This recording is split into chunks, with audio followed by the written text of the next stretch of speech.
কালাকাঁদ এমন একটা মিষ্টি যেটা দেখলেই খেতে ইচ্ছে করে। আর বাড়িতে তৈরি এই কালাকাঁদটা হয়েছে একদম পারফেক্ট।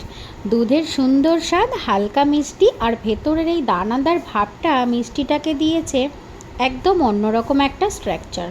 তার সঙ্গে বাদামের হালকা ক্রাঞ্চ, সব মিলিয়ে এক পিস খেলে আর এক পিস নিতে ইচ্ছে করবেই। প্রথমে কড়াইতে নিয়ে নিলাম 1 লিটার দুধ। দুধটা ভালোভাবে ফুটে উঠলে দিয়ে দিলাম 2 চামচ চিনি, আর জাল দিতে দিতে যখন দুধটা অর্ধেক হয়ে আসলো তখন দিয়ে দিলাম 2 চামচ ফেটানো টক দই। এরপর 2 চামচ ঘি দিয়ে দিলাম, দিয়ে আবারও ভালোভাবে নাড়তে থাকলাম। নাড়তে নাড়তে যখন মিশ্রণটা শুকিয়ে সুন্দর দানাদার হয়ে এলো তখন গ্যাসটা অফ করে দিলাম।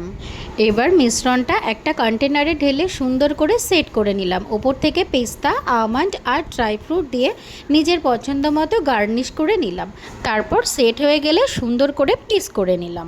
আপনারাও বাড়িতে একবার ট্রাই করে দেখবেন কেমন হয়েছে, কমেন্টে অবশ্যই জানাবেন। রেসিপিটা ভালো লাগলে একটা লাইক করবেন। এমন আরও রেসিপি নিয়ে আবার আসবো।